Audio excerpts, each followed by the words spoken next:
ونستعينه ونستغفره ونعوذ بالله من شرور أنفسنا ومن سيئات أعمالنا من يهده الله فلا مضل له ومن يضلل فلا هادي له وأشهد أن لا إله إلا الله وحده لا شريك له وأشهد أن محمدا عبده ورسوله يا أيها الذين آمنوا اتقوا الله حق تقاته ولا تموتن إلا وأنتم مسلمون يا أيها الناس اتقوا ربكم الذي خلقكم من نفس واحدة وخلق منها زوجها وبث منهما رجالا كثيرا ونساء واتقوا الله الذي تساءلون به والأرحام إن الله كان عليكم رقيبا يا أيها الذين آمنوا اتقوا الله وقولوا قولا سديدا يصلح لكم أعمالكم ويغفر لكم ذنوبكم ومن يطع الله ورسوله فقد فاز فوزا عظيما أما بعد فإن خير الحديث كتاب الله وخير الهدي هدي محمد صلى الله عليه وسلم وشر الأمور محدثاتها وكل محدثة بدعة وكل بدعة ضلالة وكل ضلالة في النار۔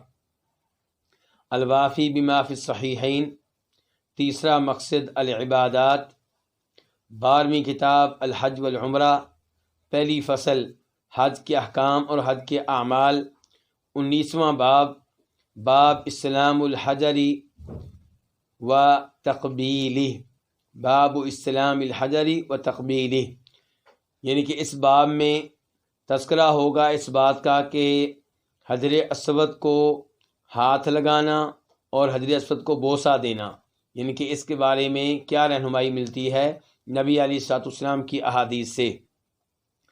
تو حدیث نمبر 788 ہے 788، اور اس حدیث پہ گفتگو ہو چکی ہے، لیکن اس حدیث میں کئی روایات ہیں، تو اس کے ابتدائی حصے پہ گفتگو ہوئی تھی۔ اس ابتدائی حصے کا ترجمہ میں دوبارہ پیش کر دیتا ہوں، اور اس کے بعد جو اس حدیث کی دوسری روایت ہے اور تیسری روایت ہے اس کی طرف بڑھیں گے۔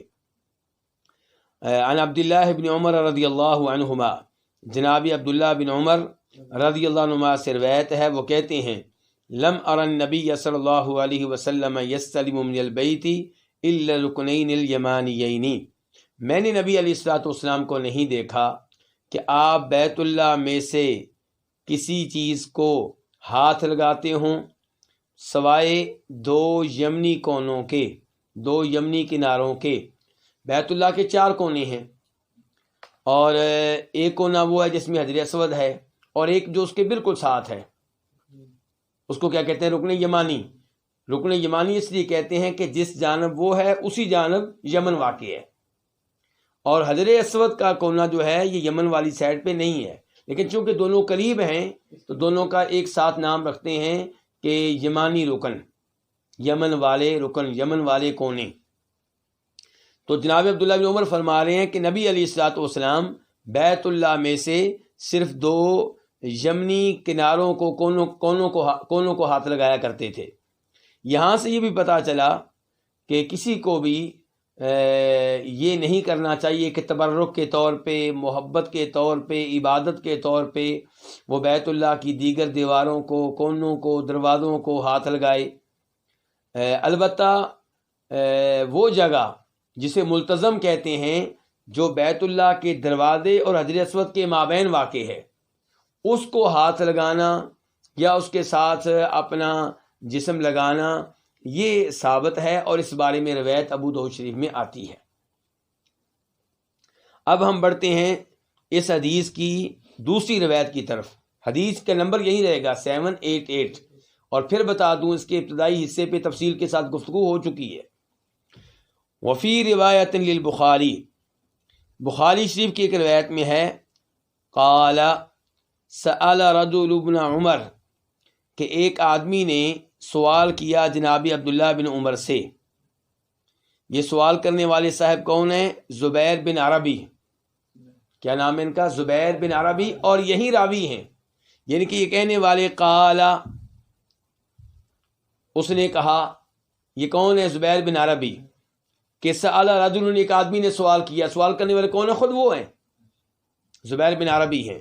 تو زبیر بن عربی نے سوال کیا عبداللہ بن عمر سے عن استلام الحجری، حجر اسود کو ہاتھ لگانے کے بارے میں، اس کا استلام کرنے کے بارے میں. فقال، تو وہ فرمانے لگے، کون؟ عبداللہ بن عمر رضی اللہ عنہما، رأیت رسول اللہ صلی اللہ علیہ وسلم، کہ میں نے دیکھا رسول اللہ صلی اللہ علیہ وسلم کو، یستلمہ، آپ اس کا استلام کرتے تھے، اسے ہاتھ لگاتے تھے. کس کا استلام کرتے تھے؟ کس کو ہاتھ لگاتے تھے؟ حجر اسود کو. وَيُقَبِّلُهُ، اور اس کو بوسہ دیا کرتے تھے. تو عبداللہ بن عمر کہتے ہیں کہ میں نے رسول اللہ صلی اللہ علیہ وسلم کو دیکھا، یستلمہ، کہ آپ اس کا استلام کرتے تھے، وَيُقَبِّلُهُ، اور اس کو بوسہ دیا کرتے تھے. قال، وہ کہتے ہیں، کون؟ راوی، کون؟ زبیر بن عربی. وہ کہتے ہیں، قلت، میں نے کہا، ارأیت، آپ مجھے یہ بتائیں کہ ان زحمت، اگر میں رش میں واقع ہو جاؤں، ازدحام ہو، رش ہو، پھر میں کیسے بوسہ دوں؟ یہ کہنا چاہتے ہیں پھر بوسہ دینے کا حکم کیا ہوگا، پھر استلام کا حکم کیا ہوگا؟ تو کہتے ہیں ارأیت، آپ مجھے یہ بتائیں کہ ان زحمت، اگر میں رش میں واقع ہو جاؤں، ازدحام میں واقع ہو جاؤں. ارأیت، آپ مجھے یہ بتائیں ان غلبت، اگر میں مغلوب ہو جاؤں، میرے بس میں نہ رہے اس کو بوسہ دینا.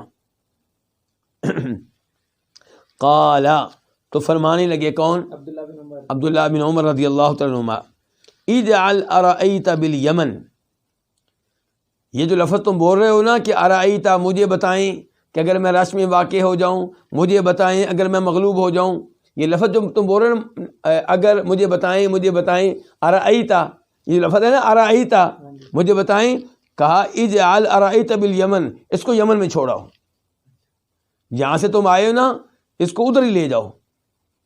یعنی کہ عبداللہ بن عمر ناراض ہو رہے ہیں کہ نبی علیہ الصلوۃ والسلام کی سنت ہے، اس پہ عمل کرنا چاہیے. یہ اگر مگر چونکہ چنانچہ کے ذریعے آپ کی سنت کو نظر انداز کر دینا، پیچھے کر دینا، یہ مناسب نہیں ہے. یعنی کہ اپنی رائے، اپنی عقل، اپنے قیاس کے ذریعے نبی علیہ الصلوۃ والسلام کی احادیث کو پیچھے کر دینا اور اپنے قیاس، اپنے مذہب کے اصولوں اور اپنی عقل اور اپنی رائے کو مقدم کر دینا، یہ درست نہیں ہے. تو کہا اجعل ارأیت بالیمن، یہ جو تم لفظ بول رہے ہو نا ارأیت، اس کو یمن میں چھوڑ دو، یمن میں رہنے دو. رأیت رسول اللہ صلی اللہ علیہ وسلم یستلمہ ویقبلہ، میں نے رسول اللہ صلی اللہ علیہ وسلم کو دیکھا ہے کہ آپ اس کا استلام کرتے تھے اور اس کو بوسہ دیتے تھے. یعنی مجھے تو حدیث کا پتہ ہے، مجھے تو سنت کا پتہ ہے، باقی سنت پہ عمل نہ کرنے کے لیے جو تم عذر پیش کر رہے ہو، اس سے میرا کوئی لینا دینا نہیں ہے. تو اس حدیث سے ہمیں میسج کیا ملا کہ نبی علیہ الصلوۃ والسلام کی سنت پہ عمل کرنے کی ہر ممکن کوشش کرنی چاہیے. چونکہ چنانچہ اگر مگر کے ذریعے آپ کی احادیث کو نظر انداز کر دینا، یہ کوئی اچھی روش نہیں ہے، کوئی اچھا طریقہ نہیں ہے.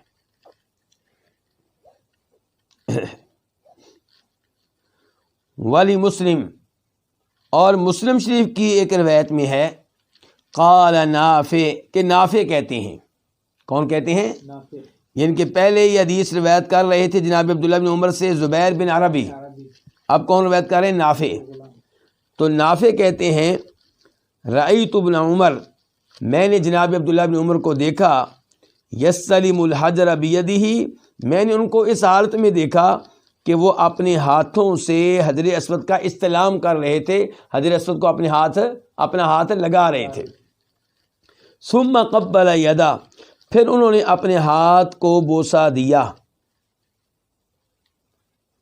اس سے کیا پتہ چلا کہ جب آپ حجر اسود کو بوسہ نہ دے سکیں، صرف ہاتھ لگانے کا موقع ملے، تو حجر اسود کو ہاتھ لگانے کے بعد اپنے ہاتھ کو بوسہ دیں.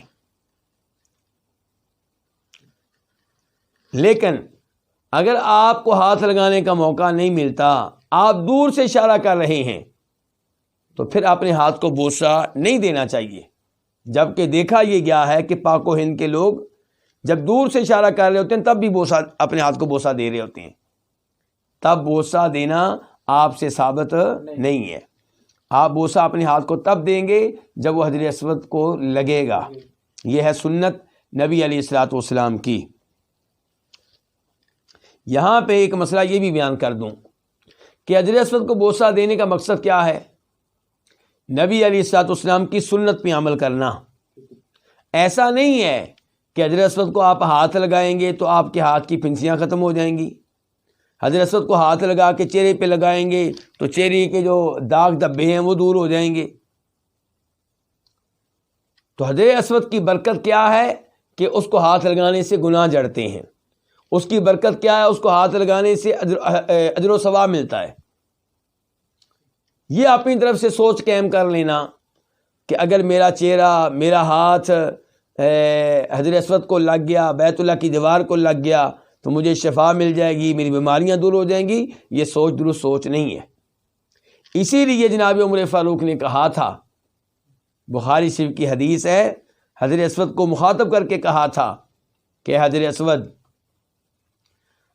میں اچھی طرح یہ بات جانتا ہوں، انی لا اعلم کہ انک حجر لا تضر ولا تنفع، مجھے یقین ہے کہ تو ایسا پتھر ہے کہ جو نفع و نقصان کا مالک نہیں ہے. اگر میں نے نبی علیہ الصلوۃ والسلام کو تجھے بوسہ دیتے ہوئے دیکھا نہ ہوتا، میں نے تجھے بوسہ نہیں دینا تھا. دیکھ لیں، جنت سے آیا ہوا پتھر جو بیت اللہ کے ساتھ لگا ہوا ہے، اس کو مخاطب کر کے کہہ رہے ہیں کہ تو نفع و نقصان کا مالک نہیں ہے، اور اگر اللہ کے رسول علیہ السلام نے تجھے بوسہ نہ دیا ہوتا تو میں نے تجھے بوسہ نہیں دینا تھا. اب دیکھیے ہمارے مسلمانوں کو قبروں کو بوسے، مزاروں کی دیواروں کو بوسے، مزاروں کے ساتھ لگے ہوئے جنگلوں کو بوسے، مزاروں پہ لگی ہوئی چادروں کو بوسے، اور پھر جب مسجد نبوی جاتے ہیں تو مسجد نبوی کے ہر دروازے کو بوسا، ہر ستون کو بوسا، ہاتھ لگانا، ہاتھ پھر چہرے پہ لگا لینا، یہ سب کیا ہے؟ تو آپ نے حجر اسود ہی کو بوسہ دیا ہے. اور جناب عمر فاروق کہہ رہے ہیں، اے حجر اسود، اگر تجھے نبی علیہ الصلوۃ والسلام نے بوسہ نہ دیا ہوتا، میں نے بوسہ تجھے نہیں دینا تھا. یہ ہے وہ مسلمان جو صحیح معنوں میں آپ کا پیروکار ہوتا ہے. یہ نہیں کہ محبت کے نام پہ اپنی طرف سے نئی چیزیں نکال لی جائیں. آج کا مسلمان عجیب ہے، محبت کے نام پہ آپ کے دین میں بدعات داخل کر رہا ہے، نئی چیزیں داخل کر رہا ہے. تو یہ کام صحابہ کے نام بھی کر سکتے تھے اگر یہ جائز ہوتا. محبت کے نام پہ وہ کہتے جی بیت اللہ کے چاروں کونوں کو ہاتھ لگائیں گے، محبت کے نام پہ وہ کہتے جی بیت اللہ کے دروازے کو ہاتھ لگائیں گے، محبت کے نام پہ وہ کہتے کہ نبی علیہ الصلوۃ والسلام کی قبر کو ہاتھ لگائیں گے. نہیں، ایسے کام انہوں نے نہیں کیے، بلکہ ایسے کاموں سے آپ کو روکتے ہوئے نظر آئیں گے.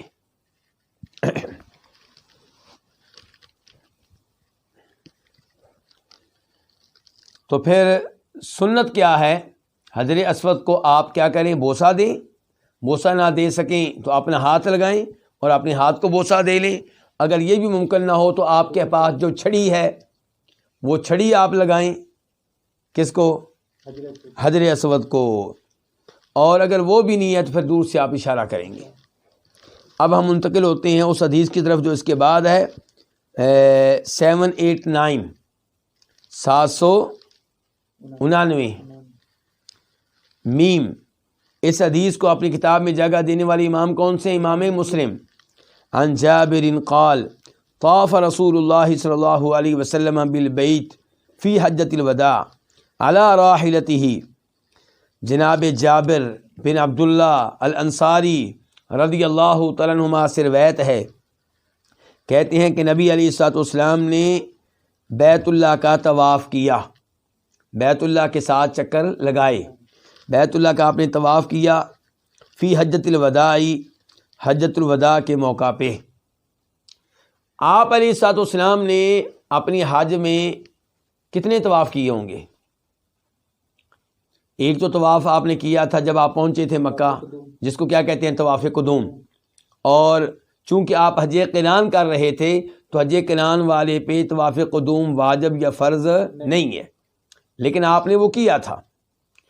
پھر ہے 10 طریق کا طواف، جس کو طواف افاضہ بھی کہتے ہیں، طواف زیارت بھی کہتے ہیں، طواف رکن بھی کہتے ہیں، اور وہ حج کا مین طواف ہے، اس کے بغیر حج نہیں ہوتا. وہ بھی آپ نے کیا۔ تیسرے نمبر پہ جب آپ مکہ سے نکلنے لگے تھے، ایک تھا طواف قدوم، اس کے اپوزٹ، اس کے مقابل میں کیا؟ طواف وداع، الوداعی طواف۔ جب مکہ کو آپ چھوڑنے لگے، حج کے بعد مکہ سے نکل کے مدینہ جانے لگے، تو آپ نے الوداعی طواف کیا تھا۔ تو کتنے طواف ہو گئے؟ 3۔ ایسے ہی ہے۔ تو اب دیکھیں، جناب جابر کہتے ہیں کہ رسول اللہ صلی اللہ علیہ وسلم نے بیت اللہ کا طواف کیا فی حجۃ الوداع، حجۃ الوداع میں، علی راحلتہ، اپنی سواری پہ بیٹھ کر۔ یہ طواف آپ نے پیدل چلتے ہوئے نہیں کیا، پاؤں پہ چلتے ہوئے نہیں کیا، بلکہ اپنی سواری پہ بیٹھ کے کیا ہے۔ یستلم الحجر بمحجنہ، آپ ہاتھ لگا رہے، آپ استلام کر رہے تھے۔ آپ کیا کر رہے تھے؟ استلام کر رہے تھے الحجر، حجر اسود کا، بمحجنہ، اپنی چھڑی کے ساتھ۔ استلام کا لفظی معنی تو یہ ہوتا ہے کہ اس کو ہاتھ لگانا، کو چیز ٹچ کرنا۔ تو آپ جب اونٹ پہ بیٹھ کے بیت اللہ کا طواف کر رہے تھے، تب آپ حجر اسود کا استلام کس چیز کے ساتھ کر رہے تھے؟ چھڑی کے ساتھ کر رہے تھے۔ یہ طواف کون سا ہے جو آپ نے اپنی اونٹنی پہ کیا ہے؟ زیادہ تر امید یہ ہے کہ یہ طواف افادہ ہے، 10 سری کا طواف۔ 10 سری کا جو طواف ہے وہ آپ نے اپنی سواری پہ کیا ہے۔ اب سوال پیدا ہوتا ہے کہ آپ نے یہ طواف سواری پہ کیوں کیا؟ اس میں حکمت کیا تھی؟ تو جناب جابر کہتے ہیں لِأَن يَرَاهُ النَّاسُ وَلِيُشْرِفْ، تاکہ لوگ آپ کو دیکھ لیں۔ اگر آپ پاؤں پہ چلتے ہوئے طواف کرتے تو جو آپ کے دائیں بائیں 10-15 لوگ ہوتے وہ تو آپ کو اچھی طرح دیکھ رہے ہوتے، اور باقی کے لیے آپ کو دیکھنا مشکل ہو جاتا۔ جبکہ آپ کے ساتھ حج کرنے والے کتنے لوگ تھے؟ تقریباً 1,00,000 حج کرنے والے۔ تو اس لیے آپ کس پہ بیٹھے ہیں پھر؟ اونٹنی کو بیٹھے ہیں، سواری پہ بیٹھے ہیں۔ لِأَن يَرَاهُ النَّاسُ، تاکہ لوگ آپ کو دیکھ لیں اور آپ سے حج کا طریقہ سیکھ لیں۔ وَلِيُشْرِفْ، اور تاکہ آپ بلند ہو جائیں، یعنی کہ لوگ بھی آپ کو دیکھ لیں اور آپ بھی لوگوں کو دیکھ لیں۔ لیشرف کا ایک معنی یہ ہو سکتا ہے کہ اشرف علیہ، کہ آپ لوگوں کو جھانک لیں، اوپر سے ہو کے دیکھ لیں، اور ایک معنی یہ کہ لیشرفا، تاکہ آپ بلند ہو جائیں۔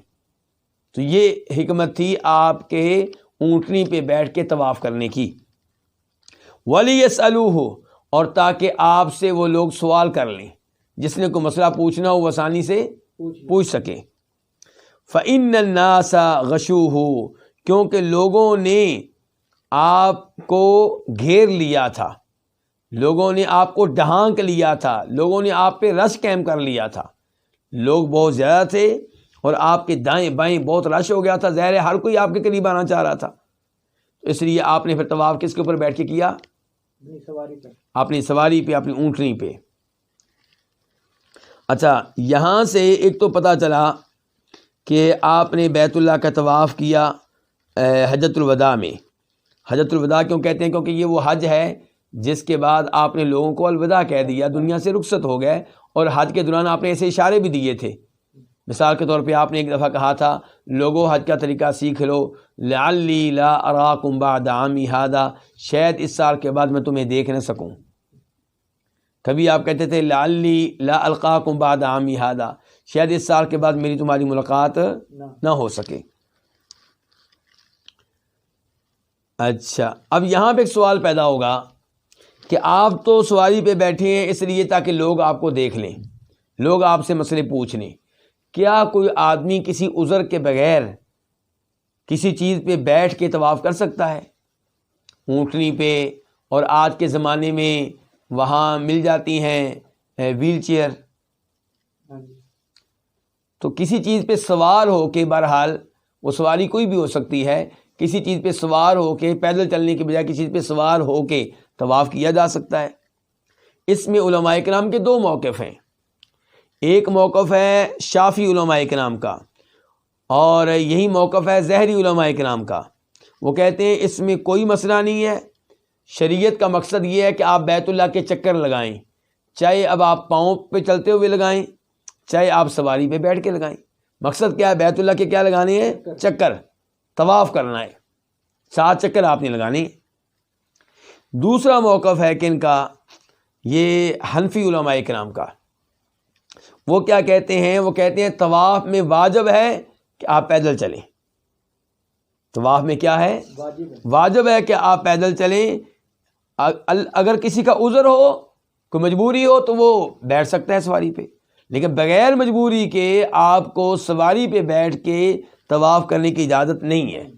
وہ کہتے ہیں اگر کوئی ایسا طواف کرے گا تو اس پہ واجب ہے کہ اس کو دہرائے، اور اگر وہ واپس اپنے ملک پہنچ گیا ہے تو پھر اس کے اوپر دم ہے، ایک بکرا ہے جو اللہ کی راہ میں ذبح کرے گا، اس لیے کہ اس نے طواف سواری پہ کیا ہے بغیر کسی عذر کے، بغیر کسی مجبوری کے. تو صحیح موقف کیا ہے؟ صحیح موقف یہ ہے کہ اگر آپ پیدل طواف کر سکتے ہیں تو یہی افضل ہے، یہی بہتر ہے، کیونکہ اس میں اختلاف بھی نہیں ہے. لیکن اگر کوئی شخص سواری پہ بیٹھ کے طواف کرتا ہے، چاہے اس کا کوئی عذر نہ ہو، کوئی مجبوری نہ ہو، تو انشاءاللہ اس کا طواف درست ہے، اس میں کوئی حرج نہیں ہے، اس کے ممنوع ہونے کی کوئی دلیل نہیں ہے. جو یہ کہتا ہے کہ پیدل چلنا واجب ہے، وہ دلیل لے کر آئے. اللہ کے رسول نے پیدل بھی طواف کیا ہے، سواری پہ بھی کیا ہے. تو یہ کس نے کہا ہے کہ پیدل چلیں گے تو پھر ہی طواف ہوگا، اگر کسی سواری پہ بیٹھ کے کریں گے تو آپ کا طواف نہیں ہے؟ یہ اس کی دلیل چاہیے نا.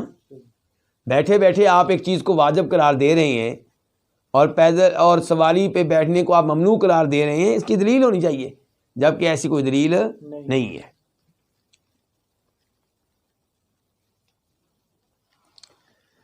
اس کے بعد باب نمبر 20، باب السعی بین الصفا والمروہ، صفا مروہ کے مابین کیا کرنا؟ سعی کرنا.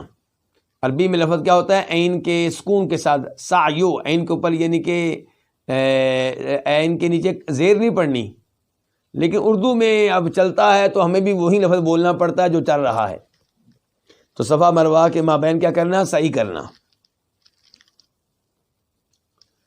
حدیث نمبر 790 790 قاف. اس حدیث کے بیان کرنے پہ اتفاق ہے کس کا؟ امام بخاری کا اور امام مسلم کا.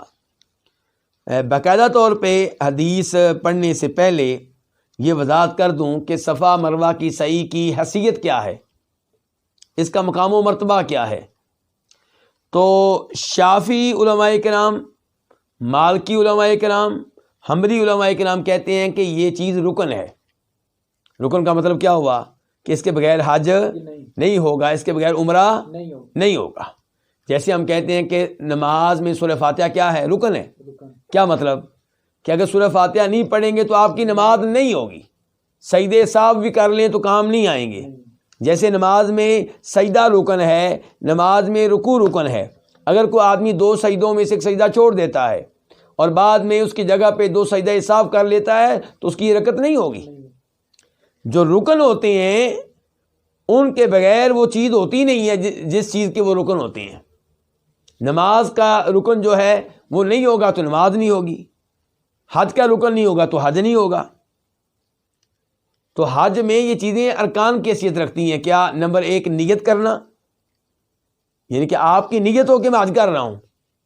مثال کے طور پہ ایک آدمی اپنی والدہ کو حج کرا رہا ہے، اور چونکہ اس کو خطرہ ہے کہ اگر میں چادریں نہیں باندھوں گا تو مجھے پولیس داخل نہیں ہونے دے گی مکہ میں، تو اس نے چادریں بھی باندھ لی ہیں.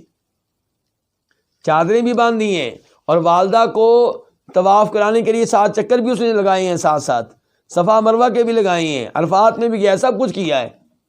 آخر میں کہتا ہے یار میں نے سب کچھ کیا ہوا ہے تو میں بھی نیت کر لیتا ہوں، میرا بھی حج ہو گیا. اب یہ نہیں ہوگا کیونکہ نیت نہیں کی تھی. اس وقت نیت کیا تھی؟ والدہ کو کرانے کی. یہ نیت نہیں تھی کہ میں اپنا بھی کر رہا ہوں والدہ کو بھی کروا رہا ہوں.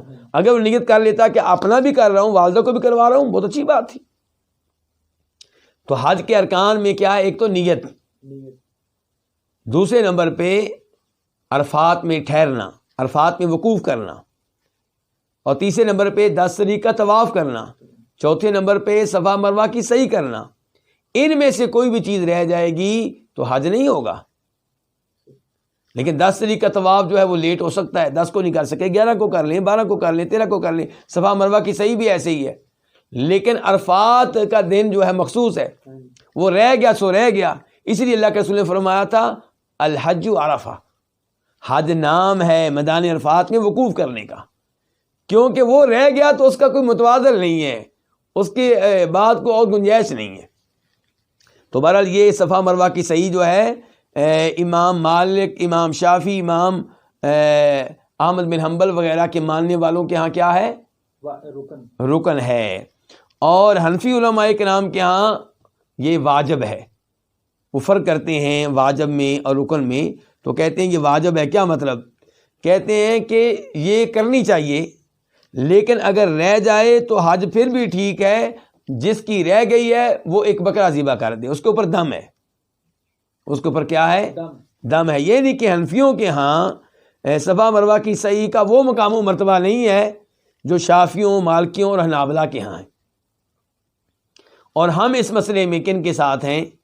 ان 3 ائمہ کرام کے ساتھ ہیں۔ کیوں؟ دلیل کی بنیاد پہ، کسی تعصب کی بنیاد پہ نہیں۔ ہم تو جدھر دلیل ہوگی ادھر ہوں گے، ہم چاروں اماموں کو مانتے ہیں الحمدللہ، یعنی کہ جہاں پہ جو امام حدیث کے ساتھ ہوتا ہے اس کے ساتھ ہم ہو جاتے ہیں، اور جس امام صاحب کا موقف جس مسئلے میں حدیث سے کچھ دور نظر آ رہا ہوتا ہے وہاں پہ ہم ان کا ساتھ چھوڑ دیتے ہیں۔ لیکن کسی کو برا بلا نہیں کہتے، سب کی عزت کرتے ہیں، سب کے لیے دعائیں کرتے ہیں، سب سے محبت کرتے ہیں، سب کا احترام کرتے ہیں، سب کے علم سے فائدہ اٹھاتے ہیں۔ لیکن کلمہ ہم نے کس کا پڑھا ہے؟ محمد رسول اللہ صلی اللہ علیہ وسلم کا۔ ایسا نہیں ہے کہ ہم اپنے آپ کو کہیں ہم حنفی ہیں اور اس کے نتیجے میں ہر جگہ امام ابو حنیفہ رحمہ اللہ کی بات مانیں۔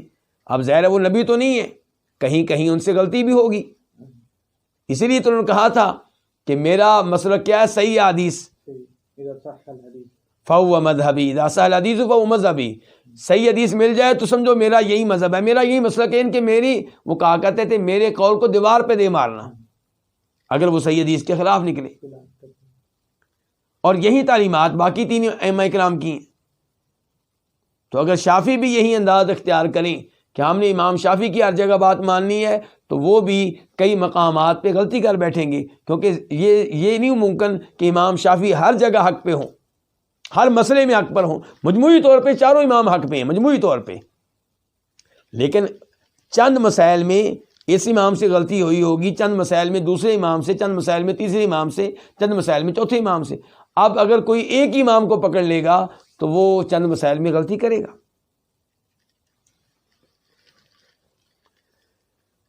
تو آئیے حدیث نمبر 790 قاف، اس حدیث کے بیان کرنے پہ اتفاق ہے کس کا؟ امام بخاری اور امام مسلم کا۔ عن الزہری، روایت ہے امام زہری سے، محمد بن مسلم بن عبید اللہ ابن عبداللہ ابن شہاب الزہری۔ یہ امام زہری بہت مشہور و معروف ہیں، بہت بڑے محدث ہیں، اور انہوں نے احادیث جمع کرنے کے لیے، یاد کرنے کے لیے بڑی محنت کی ہے۔ چونکہ ان کے پاس احادیث بہت زیادہ ہیں اور ان کے ذریعے ہم تک بہت ساری احادیث پہنچی ہیں، اس لیے جو لوگ احادیث کے خلاف ہوتے ہیں یا منکرین حدیث میں سے ہوتے ہیں وہ ان کے مخالف ہو جاتے ہیں، کیونکہ ان کو پتہ ہے ان کو بدنام کر دیں گے، ان کی عزت خراب کر دیں گے تو احادیث سے خود ہی جان چھوٹ جائے گی۔ امام زہری سے روایت ہے، وہ کہتے ہیں قال عروہ، کس نے کہا؟ عروہ نے کہا۔ امام زہری تابعی ہیں اور عروہ بھی کیا ہیں؟ تابعی ہیں۔ تو تابعی کس سے روایت کر رہا ہے؟ تابعی سے۔ تابعی نے کس سے حدیث لی ہے؟ تابعی سے۔ عروہ کون ہے؟ عروہ بن زبیر بن عوام، یعنی کہ ان کے والد زبیر بن عوام عشرہ مبشرہ میں سے ہیں، ان 10 صحابہ کرام میں سے جن کو دنیا میں ایک ہی مجلس میں جنت کی خوشخبری ملی، زبیر بن عوام۔ تو ان کے بیٹے کون ہیں؟ عروہ۔ اب زبیر بن عوام کے ایک بیٹے ہیں عبداللہ بن زبیر، وہ کیا ہیں؟ وہ صحابی ہیں، اور یہ بیٹے جو ہیں عروہ بن زبیر بن عوام کے، یہ کیا ہیں؟ یہ تابعی ہیں، یہ صحابی نہیں بن سکے، لیکن بہت بڑے عالم دین ہیں، بڑی حدیث روایت کرتے ہیں۔ کہتے ہیں سألت عائشہ، میں نے سوال کیا ام المؤمنین عائشہ سے۔ یہ کون کہہ رہے ہیں؟ عروہ۔ اچھا، یہاں پہ معلوم رہے کہ جناب عائشہ عروہ کی کیا لگتی ہیں؟ خالہ، کیونکہ زبیر بن عوام کی وائف کون تھیں، بیگم کون تھیں؟ اسماء بنت ابی بکر. اسماء بنت ابو بکر رضی اللہ عنہما وہ وائف ہیں کس کی؟ زبیر بن عوام کی. تو ابو بکر کیا لگے عروہ کے؟ نہ، ابو بکر کیا لگے؟ نانا. کیا لگے؟ نانا. اور عائشہ ان کی کیا لگی؟ خالہ. تو یہ حدیث جب جناب عائشہ سے روایت کر رہے ہیں تو کس سے روایت کر رہے ہیں؟ اپنی خالہ سے، عائشہ سے. تو عروہ کہتے ہیں سألت عائشہ، میں نے سوال کیا ام المؤمنین عائشہ سے، فقلت لها، میں نے ان سے کہا، ارأیتی قول اللہ تعالی ان الصفا والمروة من شعائر اللہ فمن حج البیت واعتمر فلا جناح علیہ ان یطوف بہما. مجھے بتائیں یہ کون کہہ رہے ہیں؟ عروہ. کس کو کہہ رہے ہیں؟ اپنی خالہ کو، حضرت عائشہ کو. مجھے بتائیں اللہ تعالیٰ کے اس فرمان کے بارے میں کہ ان الصفا والمروة من شعائر اللہ، یقیناً صفا پہاڑ اور مروہ پہاڑ من شعائر اللہ، اللہ تعالیٰ کی نشانیوں میں سے ہیں. کس کی نشانیوں میں سے ہیں؟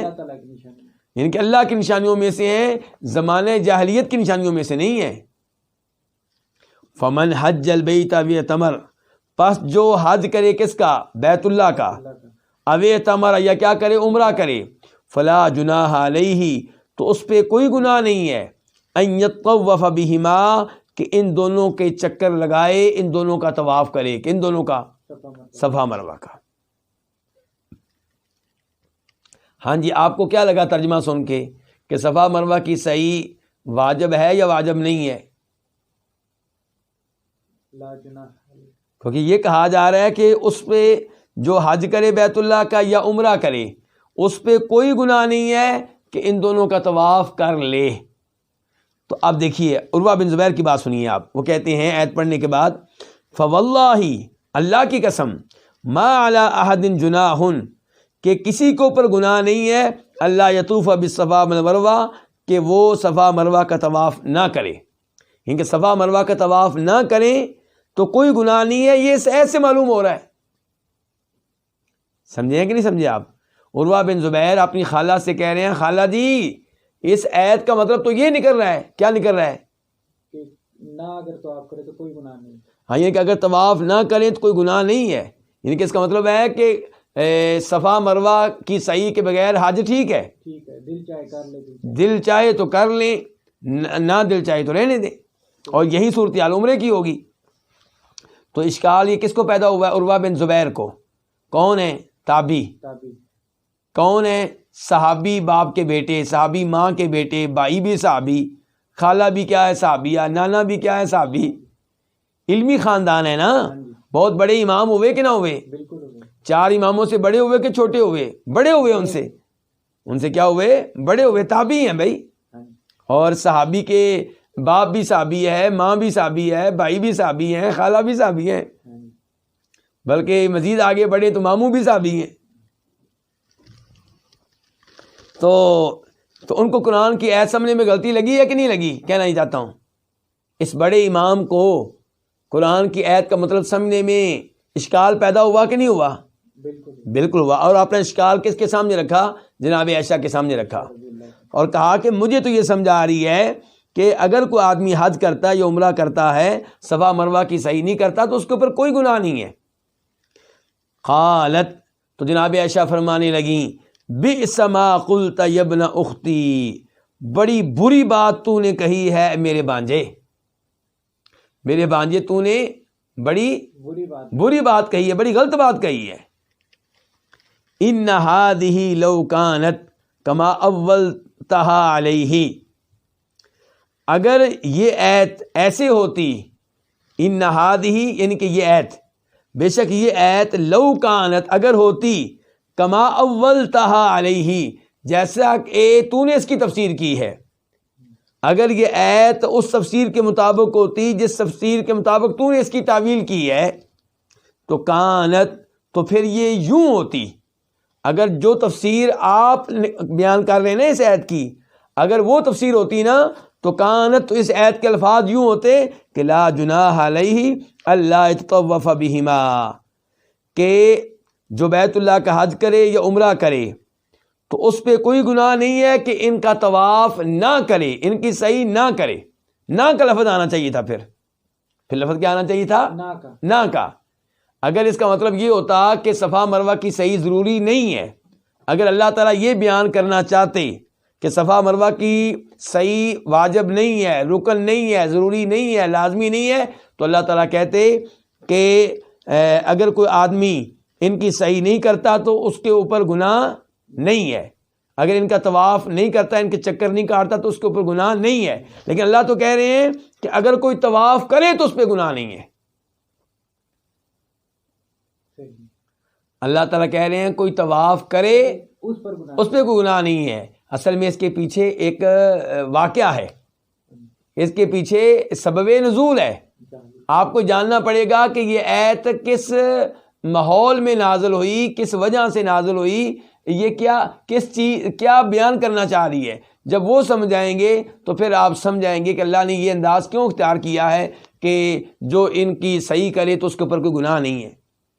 تو جناب عائشہ جو بیان کرنا چاہ رہی ہوں، میں پہلے سے آپ کو بتا دوں، جناب عائشہ یہ بیان کرنا چاہ رہی ہیں کہ صفا مروہ جو تھے ان کے اوپر دو بت ہوا کرتے تھے، ان دو پہاڑوں کے اوپر کیا ہوا کرتے تھے؟ ایک بت ہوتا تھا صفا پہاڑ پہ اور ایک مروہ پہاڑ پہ، ٹھیک ہے۔ اب کچھ لوگ ایسے تھے مدینہ کے جو مانتے تھے منات بت کو۔ کس کو مانتے تھے؟ منات بت کو۔ وہ جب حج کے لیے آتے، طواف کے لیے آتے، تو وہ منات کے نام پہ تلبیہ پڑھتے۔ اب وہ جب بیت اللہ میں آتے، کعبہ کا طواف کر لیتے، صفا مروہ کی سعی نہیں کرتے تھے۔ کیوں؟ کیونکہ وہاں پہ وہ بت ہیں جن کو ہم نہیں مانتے، ہمیں تو محبت ہے منات بت سے، اور یہ دوسرے بت پڑے ہوئے ہیں، ان سے ہمیں نفرت ہے۔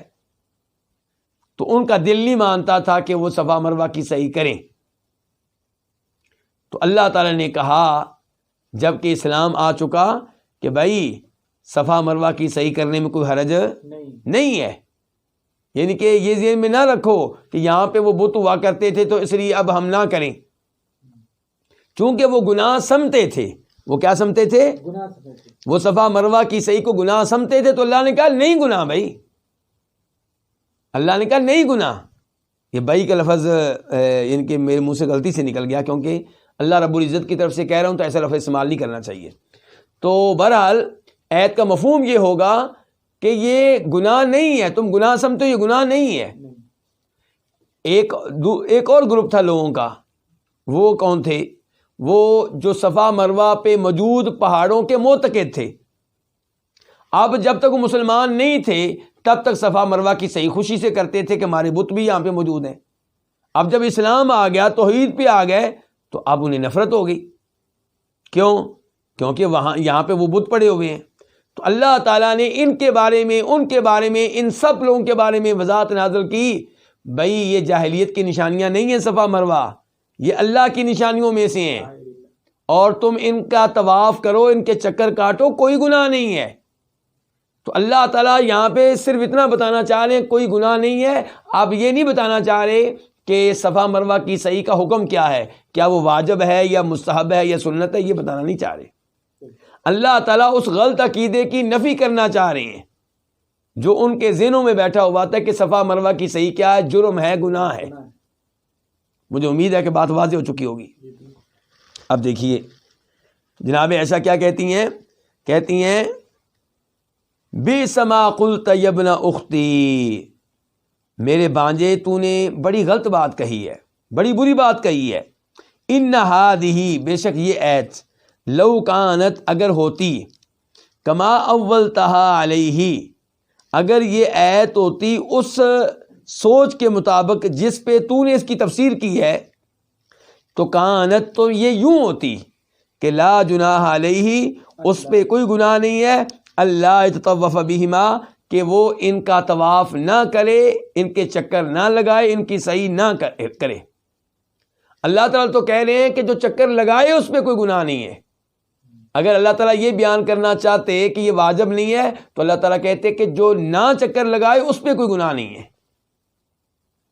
اللہ نے جو چکر نہ لگائے اس کا حکم بیان نہیں کیا، اللہ نے کس کا حکم بیان کیا؟ جو چکر لگائے اور جو سمجھتا تھا کہ شاید یہ گناہ کا کام ہے، اللہ نے اس کو کہا یہ گناہ نہیں ہے۔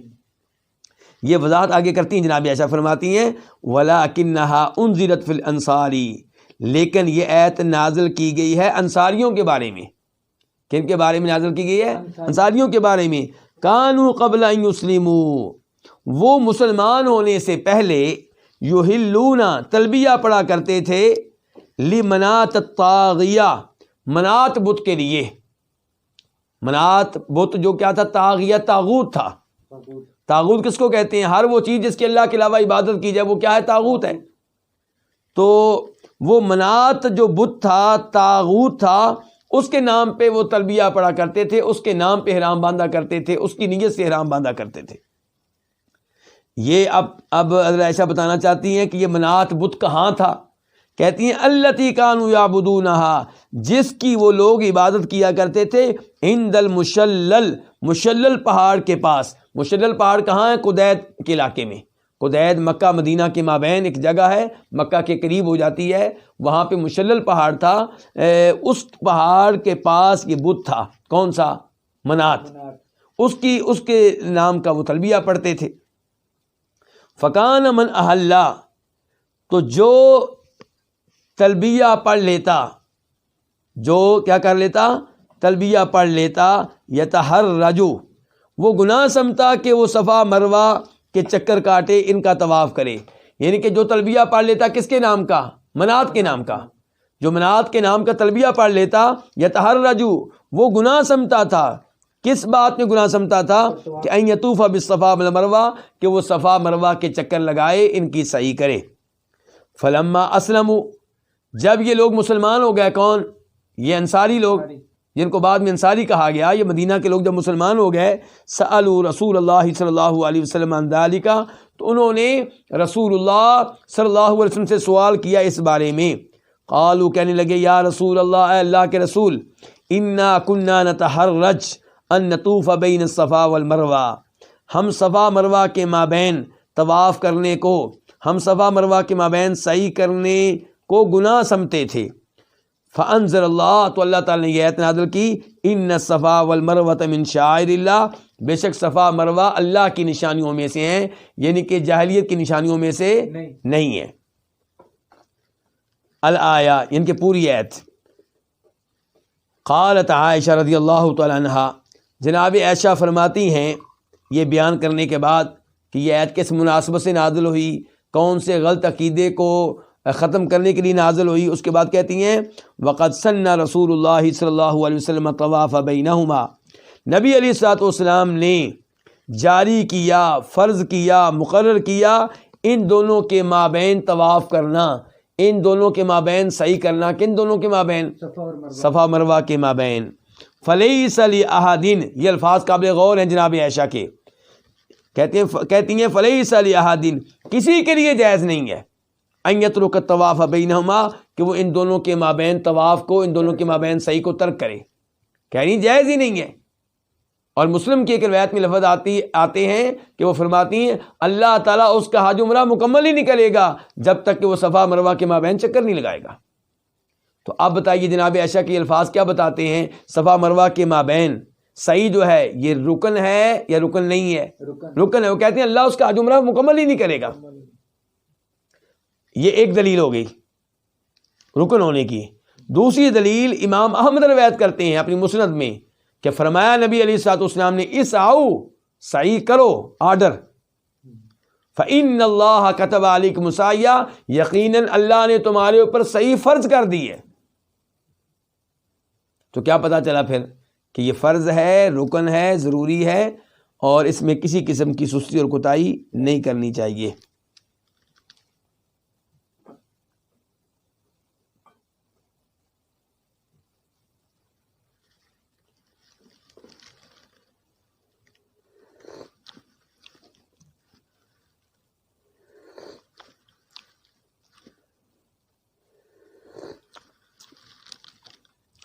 اس حدیث سے یہ بھی پتہ چلا کہ قرآن کا صحیح معنوں میں مطلب جاننے کے لیے، تفسیر جاننے کے لیے آپ محتاج ہیں کن کے؟ احادیث کے۔ آپ محتاج ہیں صحابہ کرام رضوان اللہ علیہم اجمعین کے، آپ محتاج ہیں ان کے فہم کے۔ صحابہ کرام کی تفسیر کے ذریعے قرآن کو سمجھنے کی کوشش کریں، ورنہ بڑے بڑے علماء کرام کو کیا ہوتا ہے، غلطی لگ جاتی ہے۔ یہاں پہ جناب عروہ بن زبیر کو غلطی لگی کہ نہیں لگی؟ اب کوئی آدمی عروہ بن زبیر کے بارے میں کہے جی وہ بہت بڑے امام تھے، میں ان کا مقلد ہوں، تم سے زیادہ وہ سمجھدار تھے۔ بھائی ہم سے زیادہ سمجھدار تھے، لیکن کہیں کہیں تو غلطی ہو جاتی ہے انسان سے۔ تو جناب عائشہ نے واضح کر دیا ہے کہ جو جناب عروہ بن زبیر سمجھ رہے تھے وہ درست نہیں تھا۔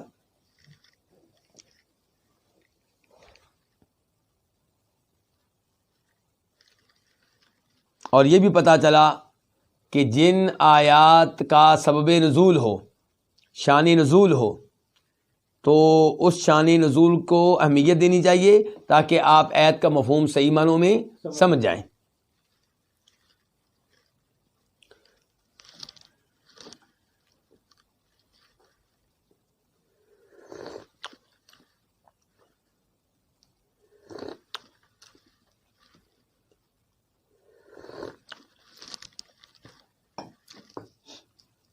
حدیث نمبر 791 791 قاف۔ اس حدیث کے بیان کرنے پہ اتفاق ہے کس کا؟ امام بخاری کا اور امام مسلم کا۔ ان عاصم، عاصم سے روایت ہے۔ یہ عاصم کون سے ہیں؟ عاصم بن سلیمان الاحول البصری، عاصم بن سلیمان احول بصری۔ قال، وہ کہتے ہیں قلت لانس بن مالک رضی اللہ عنہ، میں نے کہا جناب انس بن مالک رضی اللہ تعالی عنہ سے، اکنتم تکرہون سعی بین صفا والمروہ، کیا آپ لوگ صفا مروہ کے مابین سعی کو ناپسند کیا کرتے تھے؟ قال نعم، انہوں نے کہا ہاں، لیکن کسی زمانے میں ہم صفا مروہ کے مابین سعی کو پسند نہیں کرتے تھے، ہم اس عمل کو برا جانتے تھے۔ کیوں جی؟ کہتے ہیں لأنہا، کون کہہ رہے ہیں؟ انس بن مالک کہہ رہے ہیں لأنہا، اور یہ کہاں سے ہیں؟ مدینہ سے ہیں نا، انصاریوں میں سے ہیں۔ کہتے ہیں لأنہا کانت من شعائر الجاہلیہ، کیونکہ ان کے مابین صحیح کرنا جاہلیت کی نشانیوں میں سے تھا۔ تو اس لیے اللہ تعالیٰ نے کیا کہا ہے؟ ان صفا والمروہ من شعائر اللہ، صفا مروہ جو ہیں یہ جاہلیت کی نشانیوں میں سے نہیں ہے، یہ تو اللہ کی نشانیوں میں سے ہیں۔ اگر بت رکھے گئے تو وہ غلط کام ہے، صفا مروہ غلط نہیں ہے۔ بتوں کو وہاں سے ختم کرو، صفا مروہ کی صحیح کرو۔ تو جہاں انس بن مالک کہتے ہیں کیونکہ یہ جاہلیت کی نشانیوں میں سے تھے، حتی انزل اللہ، یہاں تک کہ اللہ نے یہ آیت نازل کی کہ ان الصفا والمروہ من شعائر اللہ، بے شک صفا اور مروہ دونوں پہاڑ اللہ کی نشانیوں میں سے ہیں۔ فمن حج البیتا، پس جو بیت اللہ کا حج کرے، او اعتمر، یا عمرہ کرے، فلا جناح علیہ، اس پہ کوئی گناہ نہیں ہے، ان یطوف بہما، کہ ان دونوں کا طواف کرے، ان دونوں کے مابین چکر لگائے۔ تو یہ ان کی آیت نازل ہوئی تو پھر انس بن مالک کہنا چاہتے ہیں پھر ہمارے دلوں سے ان کے مابین صحیح کرنے میں جو نفرت تھی وہ ختم ہو گئی۔ تو پتہ چلا اس آیت کا مطلب کیا ہے، اس غلط عقیدے کا ازالہ جو لوگوں کے ذہنوں میں بیٹھ چکا تھا کہ اب تو ہم مسلمان ہو گئے ہیں اور صفا مروہ کے مابین صحیح کرنا اب درست نہیں کیونکہ یہاں پہ بت ہوا کرتے تھے۔ تو اللہ نے کہا بھائی اللہ نے کہا یہ گناہ نہیں ہے۔ اللہ نے کیا کہا؟ یہ گناہ نہیں ہے۔ اللہ نے یہ بیان نہیں کیا کہ جو نہ کرے تو اس کے اوپر کیا ہے۔ تو وہ احادیث کے ذریعے پتہ چلا، جناب عائشہ بتا رہی ہیں کہ اللہ تعالیٰ اس کا حج عمرہ مکمل ہی نہیں کرے گا جو ان کے مابین صحیح نہیں کرے گا۔ اور حدیث میں بتا دیا، حدیث نے بھی اسعوا فإن اللہ كتب علیکم السعی۔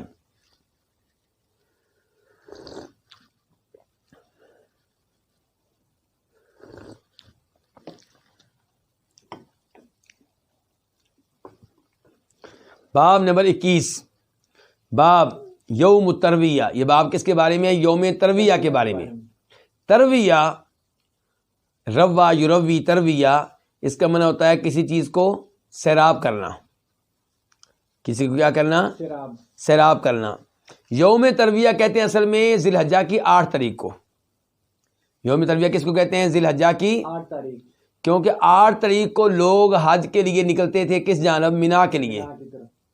اچھا مینا سے پھر واپس مکہ آنا ہوتا تھا؟ نہیں، مینا سے آگے 9 تاریخ کو چلے جاتے تھے میدان عرفات میں. میدان عرفات سے واپسی شروع ہوتی تھی، لیکن فوراً نہیں، بلکہ رات کو پہنچتے مزدلفہ، پھر اگلے دن شروع ہو جاتی 10 تاریخ، تو آتے مینا میں، کنکریاں مارتے، جانور ذبح کرتے قربانی کے، اور بال کٹواتے وغیرہ، پھر وہ کعبہ شریف میں آتے تھے طواف کرنے کے لیے 10 تاریخ کا. تو اب ان دنوں میں ان مقامات پہ پانی کی سہولت ہوتی نہیں تھی، اس لیے 8 تاریخ کو وہ لوگ اچھی طرح اپنے اونٹ کو پانی پلاتے، اونٹ کی پانی کی ٹینکیاں فل کر دیتے، یعنی کہ اپنی سواری میں پٹرول ڈال لیتے، اور اپنے لیے پانی بھی جمع کر لیتے، مشکیزیں وغیرہ اپنے بھر لیتے جی اچھی، اور خود بھی پانی پی لیتے. تو اس لیے پھر اس دن کو کیا کہا گیا؟ یوم ترویہ، پانی سے سراب ہونے کا دن، یوم ترویہ. تو 8 تاریخ کو کیا کہتے ہیں؟ یوم ترویہ. اس کے بارے میں یہ باب ہے. حدیث نمبر 793 793 قاف. اس حدیث کے بیان کرنے پہ اتفاق ہے کس کا؟ امام بخاری، امام مسلم. معذرت، یہ تو میں ایک حدیث چھوڑ رہا ہوں، واپس چلتے ہیں. ایک حدیث میں چھوڑ رہا تھا، 792 نمبر حدیث 792 میم. اس حدیث کو بیان کرنے والے امام کون ہے؟ امام مسلم. عن جابر بن عبد اللہ قال، جناب جابر بن عبداللہ انصاری رضی اللہ تعالیٰ عنہ سے روایت ہے، وہ کہتے ہیں لم یطف النبی صلی اللہ علیہ وسلم ولا اصحابہ بین الصفا والمروہ الا طوافا واحدا، کہ نبی صلی اللہ علیہ وسلم نے اور آپ کے صحابہ کرام نے صفا مروہ کے مابین طواف نہیں کیا. صفا مروہ کے مابین طواف کو کیا کہتے ہیں؟ صحیح. آپ نے اور آپ کے صحابہ کرام نے صفا مروہ کے مابین چکر نہیں لگائے، طواف نہیں کیا، الا طوافا واحدا، مگر ایک ہی بار. تو پتہ چلا کہ طواف سے مراد یہاں پہ کیا ہے؟ صحیح. اور میں نے پہلے بھی گزارش کی تھی کہ عام طور پہ طواف کا لفظ بولا جاتا ہے کعبہ کے چکر لگانے پہ، لیکن کبھی کبھی صفا مروہ کے مابین صحیح کے اوپر بھی طواف کا لفظ بولا جاتا ہے. جب صفا مروہ کے اوپر طواف کا لفظ بولا جائے گا، اس کا کوئی قرینہ ہونا چاہیے، کوئی نشانی، کوئی دلیل جس سے پتہ چلے کہ یہاں پہ طواف سے مراد کعبہ کا طواف نہیں بلکہ صفا مروہ کا طواف ہے، جیسا کہ اس حدیث میں آیا، صاف صاف آ گیا. جناب جابر کہہ رہے ہیں کہ آپ نے اور آپ کے صحابہ کرام نے صفا مروہ کے مابین چکر نہیں لگائے مگر ایک ہی بار. آپ نے اور آپ کے صحابہ کرام نے صحیح نہیں کی صفا مروہ کے مابین مگر ایک ہی بار. تو اس سے کیا مراد ہے جی؟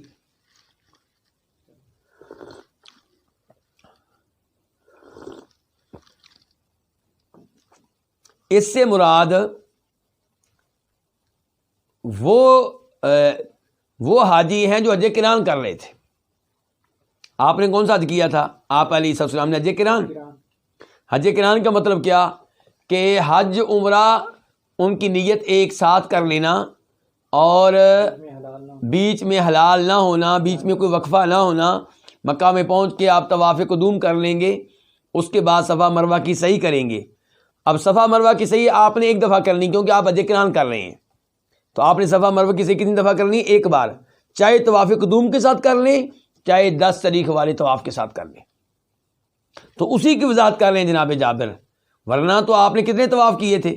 کعبہ کے طواف تو آپ نے 3 کیے تھے. کعبہ کے طواف آپ نے کتنے کیے تھے؟ ایک کے طواف قدوم جب آپ پہنچے تھے 4 تاریخ کو، اور پھر آپ نے طواف افاضہ کیا 10 تاریخ کو، اور پھر جب آپ واپس آنے لگے تو اس وقت آپ نے الوداعی طواف کیا. کون سا طواف کیا؟ الوداعی طواف. تو کعبہ کے طواف تو آپ نے 3 کیے، تو یہاں پہ بتایا جا رہا ہے کہ آپ نے ایک ہی کیا. تو اس سے مراد کیا ہے؟ صفا مروہ کی سعی. اور جناب جابر کہہ رہے ہیں آپ اور آپ کے صحابہ، تو یہاں پہ آپ کے سب صحابہ مراد نہیں ہیں، حج تمتع کرنے والے صحابہ مراد نہیں. حج تمتع کرنے والوں نے تو صفا مروہ کی سعی 2 بار کی ہے. حج تمتع کرنے والا صفا مروہ کی صحیح کتنی بار کرے گا؟ 2 بار، ایک دفعہ عمرے میں اور ایک دفعہ حج میں. کیونکہ وہ جب مکہ میں پہنچے گا بیت اللہ کا طواف کرے گا، اور پھر صفا مروہ کی صحیح کرے گا، بال کٹوا لے گا، احرام کھول دے گا، حلال ہو جائے گا. صفا مروہ کی صحیح ایک دفعہ اس نے کر لی ہے، یہ عمرے کی ہے. پھر 8 تاریخ کو وہ مکہ سے نکلتے ہوئے حج کی نیت کرے گا. اور 10 تاریخ کو حج کے لیے طواف کرے گا اور صفا مروہ کی صحیح کرے گا، تو حج تمتع کرنے والا صفا مروہ کی صحیح کتنی بار کرے گا؟ 2 بار۔ تو اس لیے یہاں پہ جب جناب جابر کہتے ہیں کہ آپ نے اور آپ کے ساتھیوں نے صفا مروہ کے مابین طواف نہیں کیا مگر ایک ہی بار، تو اس سے مراد آپ کے وہ ساتھی ہیں جو حج قران کر رہے تھے، جو قربانی ساتھ لے کر آئے تھے یا کسی بھی وجہ سے وہ حج قران کر رہے تھے۔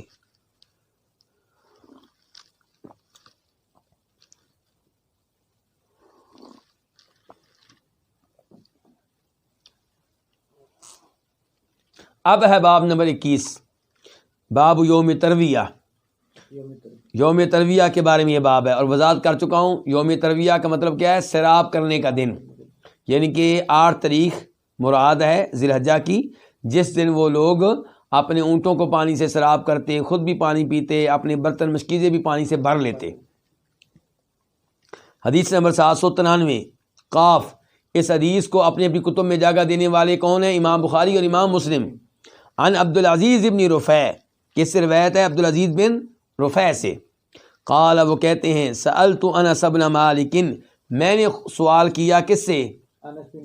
جناب انس بن مالک رضی اللہ تعالیٰ عنہ سے۔ قلت، میں نے کہا اخبرنی بشیء عقلتہ عن النبی صلی اللہ علیہ وسلم، آپ مجھے وہ چیز بتائیں جو خود آپ نے اللہ کے نبی سے سمجھی ہو، جانی ہو۔ مجھے وہ چیز بتائیں جو خود آپ نے کس سے سمجھی ہو؟ اللہ کے رسول صلی اللہ علیہ وسلم سے، یعنی کہ براہ راست آپ نے اللہ کے رسول سے وہ سمجھی ہو، جانی ہو۔ سوال کس بارے میں بتائیں؟ سوال کیا ہے؟ سوال یہ ہے کہ این صلی الظہر والعصر یوم ترویہ، کہاں آپ نے ظہر و عصر کی نماز ادا کی یوم ترویہ میں؟ ترویہ کے دن 8 تاریخ کے دن آپ نے ظہر عصر کی نماز کہاں ادا کی تھی؟ یعنی کہ مکہ میں ادا کی، اور ظہر عصر کی نمازیں پڑھ کے مینا کے لیے نکلے، یا مینا میں پہنچ کے ظہر عصر کی نمازیں آپ نے پڑھی تھیں، یا راستے میں پڑھی تھی؟ کہاں پڑھی تھیں آپ نے؟ آپ کو پتہ ہے نا 8 تاریخ کو حاجی نکلتے ہیں کہاں سے؟ مکہ سے، مینا کے لیے۔ تو سوال یہ ہے کہ ظہر عصر کی نماز آپ نے کہاں پڑھی؟ تو فرماتے ہیں جناب انس، قال، جناب انس کہتے ہیں بی مینا، آپ نے ظہر عصر کی نمازیں کہاں پڑھی تھیں؟ مینا میں۔ اس کا مطلب یہ ہے کہ حاجی کو چاہیے کہ وہ ظہر سے پہلے مکہ سے نکل جائے اور ظہر کی نماز کہاں پہنچ کے ادا کرے؟ مینا میں ادا کرے۔ قلت، میں نے کہا، یہ کون ہے سوال کرنے والے؟ عبدالعزیز بن رفیع۔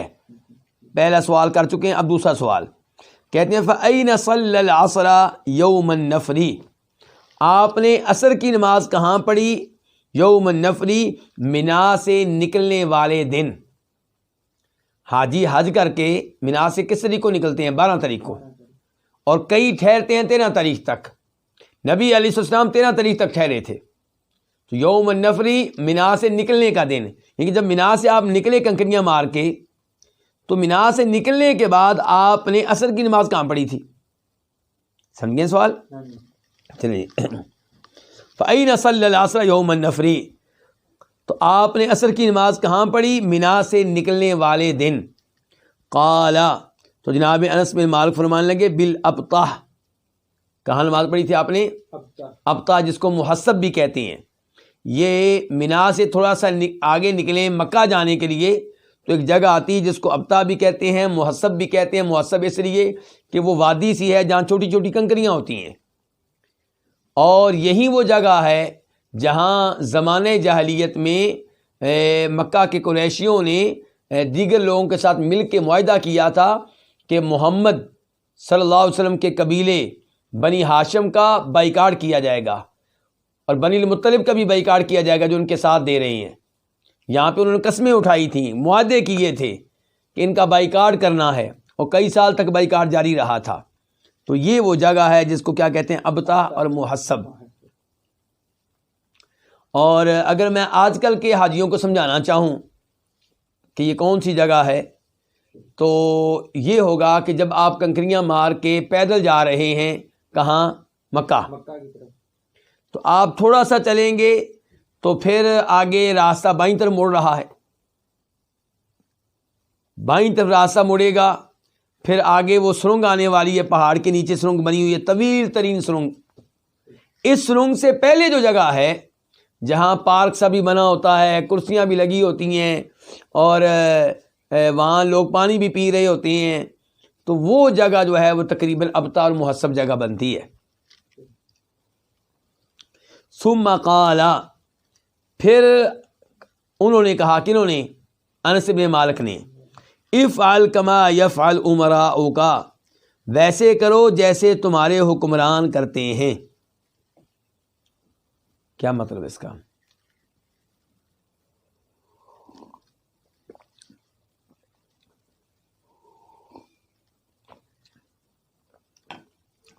یعنی کہ تو نے مجھ سے سوال کیا ہے کہ ظہر اثر کی نماز کہاں پڑھنی ہے، کہاں پڑھی تھی اللہ کے رسول نے؟ میں نے جواب دیا کہ مینا میں پڑھی تھی. پھر تو نے سوال کیا کہ آپ نے جب مینا سے نکلے تھے حج کر کے تو اثر کی نماز کہاں پڑھی؟ میں نے جواب دیا ابتا میں. اب اس معاملے میں اپنے حکمرانوں سے ٹکر نہ لینا، کوئی بغاوت نہ کر دینا. یہ امور جو ہیں، ان امور میں حکومت سے ٹکر لینا مناسب نہیں ہے. یہ کوئی ایسا معاملہ نہیں ہے کہ جس کی وجہ سے حکومت سے ٹکر لی جائے. جو تمہارے حکمران کرتے ہیں وہ تم کر لو. اگر وہ ظہر اثر کی نماز مینا میں پہنچ کے پڑھتے ہیں تم بھی مینا میں پڑھ لو، اگر وہ مکہ سے پڑھ کے نکلتے ہیں تم بھی مکہ سے پڑھ لو. یعنی کہ اپنے حکمرانوں سے ٹکراؤ نہ لو، ان سے لڑنا نہیں ہے. یہ ایسا معاملہ نہیں جس کی وجہ سے ان سے لڑائی کی جائے، ان سے لڑا جائے. یعنی کہ آپ دیکھیں انس بن مالک حکمرانوں کی اطاعت کا درس دے رہی ہیں، اور حقیقت یہ ہے کہ نبی علیہ السلام کی حدیث پہ غور کریں گے تو آپ کو پتہ چلے گا کہ آپ علیہ السلام نے بار بار حکمرانوں کی بات سننے اور ماننے اور اطاعت کرنے کا حکم دیا ہے، جب تک کہ وہ کوئی ایسا آرڈر نہ دیں جو قرآن و حدیث کے خلاف ہو. جب وہ آرڈر کو ایسا دیں جو قرآن و حدیث کے خلاف ہو تو وہ غلط آرڈر نہیں مانا جائے گا، اور جو ان کے باقی آرڈر ہیں وہ مانے جائیں گے.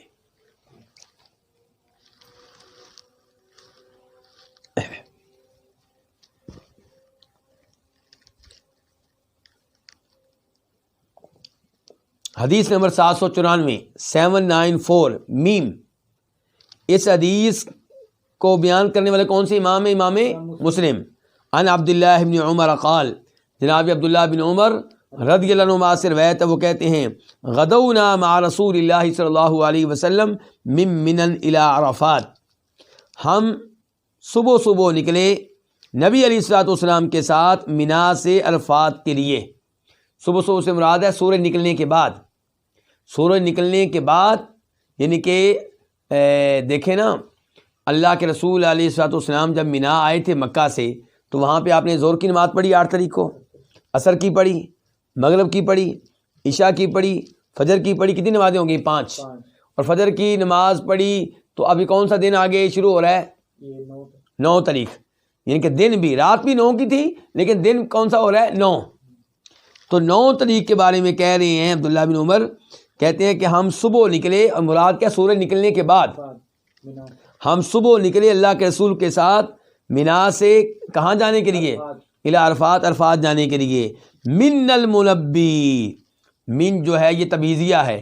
ہم میں سے کچھ وہ تھے جو تلبیہ پڑھ رہے تھے. جب ہم مینا سے عرفات جا رہے تھے 9 تاریخ کو، ہم میں سے کچھ لوگ کیا کر رہے تھے؟ تلبیہ پڑھ رہے تھے. لبیک اللہم لبیک لبیک لا شریک لک لبیک ان الحمد والنعمت لک والملک لا شریک لک. یہ تلبیہ کب تک جاری رہے گا؟ 10 تاریخ تک. 10 تاریخ کو جب آپ جمرہ عقبہ کو کنکریاں مار لیں گے تب تلبیہ ختم ہوگا. تو کہتے ہیں ہم میں سے کچھ تلبیہ پڑھ رہے تھے، ومن المکبر، اور ہم میں سے کچھ وہ تھے جو تکبیریں کہہ رہے تھے، اللہ اکبر اللہ اکبر.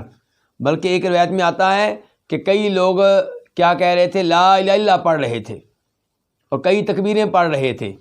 تو اس کا مطلب ہے کہ یا آپ پڑھتے رہیں تلبیہ، اور زیادہ توجہ تلبیہ پہ رہنی چاہیے، کیونکہ حج کی خاص بات کیا ہے؟ تلبیہ.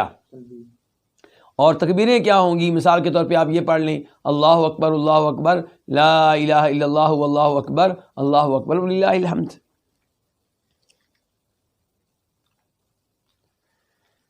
تو یہ یعنی کہ تذکرہ ہوا ہے یوم ترویہ کا. یوم ترویہ کے ضمن میں وہ بھی حدیث لائی گئی ہے جس سے پتہ چلا کہ منا سے کب نکلنا ہے اگلی منزل کے لیے، میدان عرفات کے لیے۔ اس کے بعد باب نمبر 22، باب یوم عرفہ، باب یوم عرفہ، یہ باب ہے یوم عرفات کے بارے میں۔ یہ کون سی تاریخ ہے؟ 9 تاریخ۔ یوم ترویہ کون سی تاریخ تھی؟ 8 تاریخ۔ اور ابھی کیا یوم عرفہ کون سی تاریخ ہے؟ 9۔ حدیث نمبر 795 795 قاف، اس حدیث کے بیان کرنے پہ اتفاق ہے کس کا؟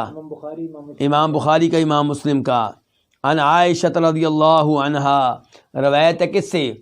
ام المؤمنین عائشہ رضی اللہ تعالی عنہا سے، کانت قریش ومن دان دینہا یقفون بالمزدلفہ، جناب عائشہ فرماتی ہیں کہ قریشی ومن دان دینہا، اور وہ لوگ جنہوں نے قریش کا دین اپنا رکھا تھا، خود قریشی اور وہ لوگ جو قریش کے تابع تھے، کس لحاظ سے؟ دین کے لحاظ سے۔ یقفون بالمزدلفہ، یہ لوگ وقوف کیا کرتے تھے، ٹھہرا کرتے تھے مزدلفہ میں، یعنی کہ بیان یہ کرنا چاہتی ہیں جناب عائشہ کہ یہ لوگ میدان عرفات میں نہیں جاتے تھے۔ سب سے دور جگہ کون سی ہے حج میں؟ میدان عرفات۔ سب سے قریب جگہ کون سی؟ مینا۔ تو 8 تاریخ کو حاجی کہاں جاتا ہے؟ مینا۔ پھر 9 تاریخ کو کہاں جاتا ہے؟ میدان عرفات میں۔ پھر واپس آتا ہے، کہاں پہنچتا ہے؟ مزدلفہ۔ پھر کہاں واپس آتا ہے؟ مینا۔ تو اب مینا، مزدلفہ یہ حدود حرم میں ہیں، اور عرفات کا میدان حدود حرم سے باہر ہے۔ اب قریشی اپنے آپ کو بڑی شے سمجھتے تھے، اور یقیناً وہ بڑی شے ہیں اگر وہ اسلام کے اوپر ہوں، توحید کے اوپر ہوں، تو وہ اپنے آپ کو بڑی شے سمجھتے تھے، اور کہتے تھے کہ ہم اللہ والے ہیں، اہل اللہ، اور ہم حرم والے ہیں، تو ہم حج میں حرم سے باہر نہیں جائیں گے، ہم کہاں تک جائیں گے؟ مزدلفہ تک۔ اور باقی لوگ کہاں جاتے تھے؟ عرفات۔ تو اللہ تعالی نے کہا ثم افیدوا من حیث افاض الناس، کہ تم بھی وہاں جاؤ جہاں لوگ جاتے ہیں، وہاں سے ہو کر واپس آؤ جہاں سے لوگ ہو کر واپس آتے ہیں۔ وہ کون سی جگہ؟ میدان عرفات۔ تو اس کا تذکرہ کر لیں جناب عائشہ، کہتی ہے کانت قریش ومن دان دینہا، قریش اور جنہوں نے قریش کا دین اپنا رکھا تھا، یقفون بالمزدلفہ، وہ کہاں وقوف کرتے تھے، کہاں ٹھہرتے تھے؟ مزدلفہ میں۔ وکانوا یسمون الحمص، اور ان کا نام کیا رکھا جاتا تھا؟ حمص۔ حمص احمس کی جمع ہے، یعنی کہ جو اپنے اصولوں پہ ڈٹ جائے، جو اپنے دین پہ، اپنے اصول پہ کیا ہو؟ ڈٹ جائے۔ تو کہتے تھے یعنی کہ ہم اپنے اصولوں پہ ڈٹے ہوئے ہیں، ہم اپنے دین پہ کاربند ہیں، ہم نہیں جائیں گے ادھر۔ وَكَانُوا يُسَمُّونَ الْحُمْص، ان کا نام کیا رکھا جاتا تھا؟ حمص۔ وَكَانَ سَائِرُ الْعَرَبِ يَقِفُونَ بِعَرَفَاتٍ، اور باقی عرب وقوف کیا کرتے تھے کہاں؟ عرفات میں، میدان عرفات میں۔ فلما جاء الاسلام، جب اسلام آیا، امر اللہ نبیہ صلی اللہ علیہ وسلم ان یأتی عرفات، تو نبی صلی اللہ علیہ وسلم نے حکم دیا اپنے نبی کو کہ آپ کہاں آئیں؟ میدان عرفات میں آئیں۔ ثم یقف بہا، پھر وہاں پہ کیا کریں؟ وقوف کریں، وہاں پہ ٹھہریں۔ ثم یفیض منہا، پھر وہاں سے واپس آئیں۔ فذلک قولہ تعالی، تو یہ ہے اللہ تعالیٰ کے فرمان کا مطلب کہ ثم افیضوا من حیث افاض الناس، پھر تم واپس آؤ وہاں سے جہاں سے لوگ واپس آتے ہیں۔ سمجھیں؟ اس سے پتہ چلا کہ اللہ تعالیٰ نے یہ غلط باتیں ہیں جو ہیں ان پہ خاموشی اختیار نہیں کی، اللہ نے ان کو غلط قرار دیا۔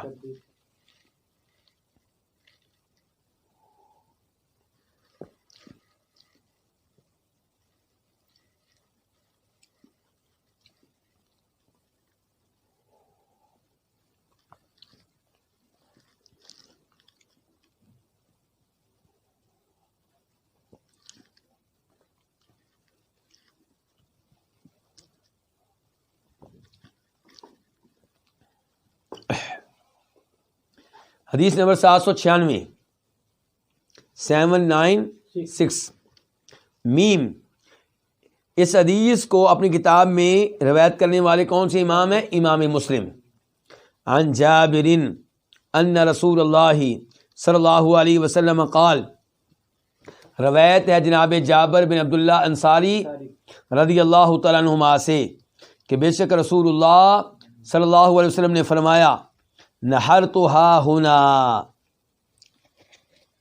میں نے، یہ جناب جابر کے نام سے مجھے یاد آیا کہ جناب جابر کا بار بار نام آ رہا ہے حج کی احادیث میں، تو یاد رہے کہ نبی علیہ السلام نے حج کیسے کیا تھا، اس بارے میں جو صحابی سب سے زیادہ تفصیلات ذکر کرتے ہیں، لمبی حدیث ذکر کرتے ہیں، وہ جناب جابر ہے۔ جناب جابر کی آپ کے حج کے بارے میں اس حدیث سب سے لمبی ہے، اور شیخ البانی رحمہ اللہ نے اس حدیث کو ایک کتاب میں جمع کیا ہے، اور اس کا نام رکھا ہے کہ آپ کا حج جیسے روایت کیا ہے جناب جابر نے، یعنی کہ آپ کا حج جناب جابر کی زبانی۔ بڑی شاندار کتاب ہے، عربی میں ہے، تو اس میں انہوں نے، شیخ البانی نے بڑی محنت کی ہے۔ جناب جابر کی روایات بکھری پڑی تھیں، کچھ حصہ بخاری میں آ گیا، کچھ مسلم میں آ گیا، کچھ ابو داؤد میں، کچھ ترمذی میں، وہ سب لے کے انہوں نے اس کو ایسے بنا دیا جیسے ایک ہی واقعہ ہے۔ تو جناب جابر سے روایت ہے کہ بے شک رسول اللہ صلی اللہ علیہ وسلم نے فرمایا نحرتها ہنا، میں نے یہاں پہ نہر کیا ہے۔ نہر کیا کیا مطلب؟ اپنے قربانی کے جانور میں نے یہاں پہ قربان کیے ہیں۔ یہ کہاں پہ آپ کہہ رہے ہیں؟ جمرۃ العقبہ کے پاس، جمرۃ العقبہ کے قریب آپ نے کہیں پہ اپنے اونٹوں کو ذبح کیا تھا، اور کتنے آپ کی طرف سے اونٹ ہوئے تھے؟ 100۔ دیکھیے آپ کا دل کتنا کھلا تھا، کس قدر آپ اللہ کی راہ میں خرچ کرنے والے تھے۔ ایک اونٹ نہیں، آپ نے اپنے حج میں کتنے اونٹ ذبح کیے ہیں؟ 100۔ اور بیویوں کی طرف سے الگ قربانی کی ہے، گائے کی، ان کی طرف سے قربانی الگ کی ہے۔ تو اللہ کے رسول کا کوئی مقابلہ نہیں کر سکتا نیکی کے میدان میں، بلکہ کسی بھی خیر کے میدان میں، کسی بھی خیر کے میدان میں۔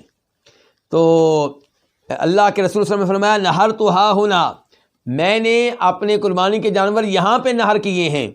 وَمِنَا كُلُّهَا مَنْحَر، اور مینا سارے کے سارا قربان گاہ ہے۔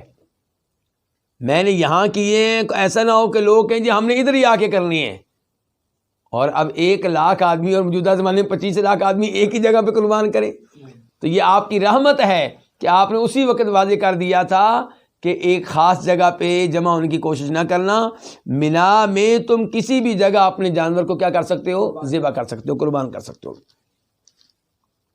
فَانْحَرُوا فِي رِحَالِكُمْ، پس تم نہر کرو، قربان کرو، ذبح کرو اپنے جانوروں کو اپنے گھروں میں۔ کہاں؟ اپنے گھروں، یہاں پہ آنے کی ضرورت نہیں ہے، اپنے گھروں میں۔ تو گھروں سے مراد یہاں پہ کون سے گھر ہیں؟ جو عارضی طور پہ انہوں نے کیمپ کیے ہوئے تھے مینا میں، خیمے جو لگائے ہوئے تھے، وہ مراد ہیں۔ فَانْحَرُوا فِي رِحَالِكُمْ، تو تم اپنے جانور ذبح کرو کہاں؟ اپنے گھروں میں۔ وَوَقَفْتُهَا هُنَا، اور میں نے یہاں وقوف کیا ہے۔ اب یہ آپ کے وہ الفاظ ہیں جو آپ نے میدان عرفات میں کہے تھے۔ ابھی تک جو الفاظ ہم نے پڑھے تھے قربانی والے، یہ کہاں کہے تھے آپ نے؟ مینا میں۔ اور اب آپ کے وہ الفاظ جناب جابر نقل کر رہے ہیں جو آپ نے عرفات میں کہے تھے۔ فرمایا وَوَقَفْتُهَا هُنَا، میں نے یہاں وقوف کیا ہے۔ آپ نے کہاں وقوف کیا تھا؟ میدان عرفات میں ایک پہاڑ ہے جس کو لوگ آج کل کہتے ہیں جبل رحمت، لوگ اس کو کیا کہتے ہیں؟ جبل رحمت، رحمت پہاڑی۔ تو وہ سمجھتے ہیں کہ شاید اللہ کے رسول علیہ السلام اس کے اوپر چڑھے تھے، تو لوگ حج میں اس کے اوپر چڑھنے کے لیے ایک دوسرے کو دھکے دیتے ہیں، جبکہ یہ سب باتیں غلط ہیں۔ آپ اس پہاڑ پہ نہیں چڑھے تھے، اس کے قریب کھڑے ہوئے تھے۔ تو آپ کہہ رہے ہیں وَوَقَفْتُهَا، میں نے یہاں وقوف کیا ہے۔ وَعَرَفَةُ كُلُّهَا موقف، اور میدان عرفات سارے کا سارا وقوف کی جگہ ہے، یعنی کہ میدان عرفات میں تم کہیں بھی وقوف کر سکتے ہو، جہاں میں نے کیا وہاں پہ آنا ضروری نہیں ہے۔ وَوَقَفْتُهَا هُنَا، اس کے بعد آپ مزدلفہ میں آ گئے، تو وہاں پہ کہہ رہے ہیں وَوَقَفْتُهَا هُنَا، میں نے یہاں وقوف کیا ہے۔ آپ نے مشعر الحرام کے پاس ایک پہاڑ کا نام ہے، اس کے قریب وقوف کیا تھا مزدلفہ میں۔ آپ کہہ رہے ہیں میں نے یہاں وقوف کیا ہے۔ وَجَمْعٌ كُلُّهَا موقف، اور مزدلفہ سارے کا سارا وقوف کی جگہ ہے۔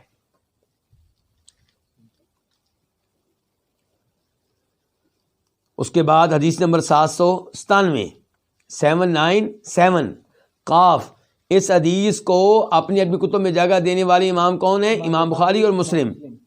عن ام الفضل بنت الحارث، روایت ہے ام الفضل بنت الحارث سے۔ ام الفضل ان کی کنیت ہو گئی، فضل کی ماں۔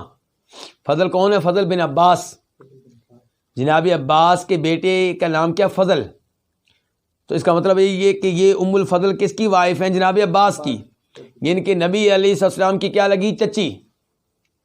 آپ کی کیا لگی؟ چچی.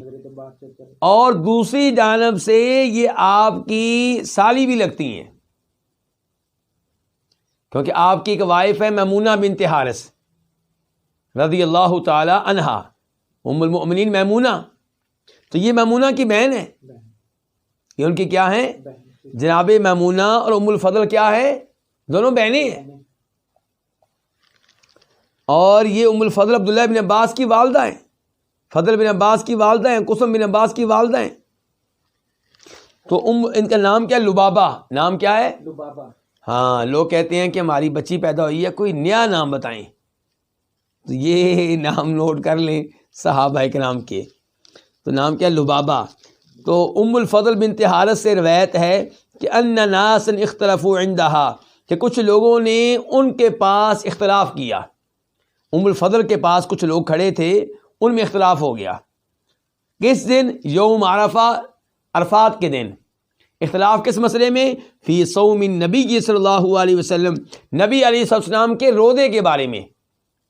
فقال بعضهم، ان میں سے کچھ نے کہا ہوا صائم، کہ آپ روزے کی حالت میں ہیں. آج بھی آپ میدان عرفات میں کس حالت میں ہیں؟ روزے کی حالت. وقال بعضهم لیس بصائم، اور ان میں سے کچھ نے کہا کہ آپ روزے کی حالت میں نہیں ہیں. فارسلت الیہ بقدح لبن، تو میں نے آپ کی طرف دودھ کا پیالہ بھیجا. کون کہہ رہی ہیں؟ ام الفضل کہہ رہی ہیں. میں نے آپ کی طرف دودھ کا پیالہ بھیجا. وَهُوَ وَاقِفٌ عَلَى بَعِيرِهِ، جب کہ آپ وقوف کیے ہوئے تھے اپنے اونٹ پہ. فَشَرِبَهُ، تو آپ نے اس دودھ کو پیا. تو پھر روزے کی حالت میں تھے کہ نہیں تھے؟ روزے کی حالت میں نہیں تھے. تو عرفات کا روزہ تو بہت زیادہ اس کی اہمیت ہے، اور نبی علیہ السلام بہت اس کی ترغیب دیا کرتے تھے. تو خود روزہ کیوں نہیں رکھا؟ اس لیے کہ یوم عرفات کا روزہ رکھنا چاہیے، ساری دنیا رکھے، لیکن حاجی کے لیے بہتر یہ ہے کہ وہ نہ رکھے. اس کے لیے اس دن کا روزہ رکھنا مکروہ ہے، کیونکہ وہ عبادت میں ہے، وقوف کے لیے آیا ہوا ہے. اگر بھوک لگی ہوگی، پیاس لگی ہوگی، تو کیسے وہ یعنی کہ حج کر سکے گا، کیسے اللہ کی عبادت کر سکے گا؟ تو اس دن آپ نے روزہ نہیں رکھا، اس لیے حاجی اس دن کا روزہ نہ رکھے. اور ام الفضل رضی اللہ عنہ کی آپ عقل کی طرف دیکھیں کہ انہوں نے کیسے اختلاف کو دور کیا. عملی طور پہ انہوں نے اللہ کے رسول کی طرف دودھ بھیج دیا. اب پتہ چلے گا کہ آپ پیتے ہیں کہ نہیں پیتے. جب آپ نے پی لیا، پتہ چل گیا کہ آپ روزے کی حالت میں نہیں ہیں. اور آپ نے وقوف کس چیز کے اوپر کیا ہوا تھا؟ اونٹنی کے اوپر. اس کا مطلب یہ ہے کہ میدان عرفات میں آپ وقوف بس میں بیٹھ کے بھی کر سکتے ہیں، گاڑی میں بیٹھ کے بھی کر سکتے ہیں، اور خیمے میں بھی کر سکتے ہیں، کہیں بھی آپ کر سکتے ہیں. اس کے بعد حدیث نمبر 798 798 اس حدیث کو روایت کرنے والے کون ہیں؟ امام بخاری رحمہ اللہ. عن سالم، روایت ہے کس سے؟ سالم بن عبداللہ بن عمر رضی اللہ عنہما سے. یہ سالم جناب عمر کے کیا لگے؟ پوتے. عبداللہ بن عمر کے کیا لگے؟ بیٹے. اور یہ صحابی ہیں کہ تابعی ہیں؟ یہ تابعی ہیں. یہ کیا ہیں؟ تابعی ہیں.